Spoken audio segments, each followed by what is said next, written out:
আসসালামু আলাইকুম প্রিয় বন্ধুরা। একটি ঘটনা দেখলাম, সেটি হচ্ছে গতকালের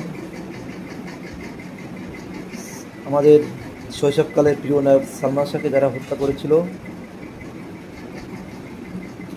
সাম্প্রতিক সময়ে আপনারা দেখেছেন সালমান শাহর ওই মামলাটি ছিল অপমৃত্যু মামলা।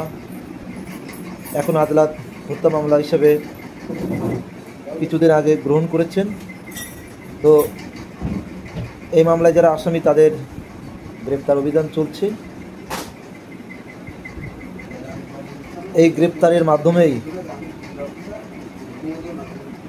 যারা এই হত্যাকাণ্ডের সঙ্গে জড়িত, আমরা আশা করি যারা বাংলাদেশে কিন্তু সালমান শাহর কোটি কোটি ভক্ত আছে, তারাও আশা করে হয়তো ছোট্ট উদ্ঘাটন হবে। তো দেখা যাক। আসলে আমরা কিন্তু অনেক সময় অনেক কথা শুনে থাকি। কোনো সময় শুনেছি এই হত্যার সঙ্গে তার ওয়াইফ সামিরা জড়িত, অনেক সময় শোনা যায় খল অভিনেতা ডন জড়িত, আজিজ মোহাম্মদ ভাইও জড়িত। দেখা যাক, আসলে আমরা জানি না কে জড়িত। তো আমরা চাই যারা সালমান শাহর ভক্ত তারা চাই দ্রুতই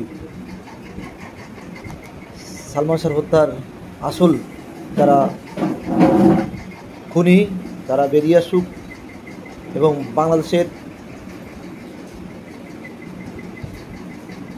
যারা সালমান শাহ ভক্ত আছে তারাও চাই এই সালমান শাহ হত্যার একটা সুরাহ হোক।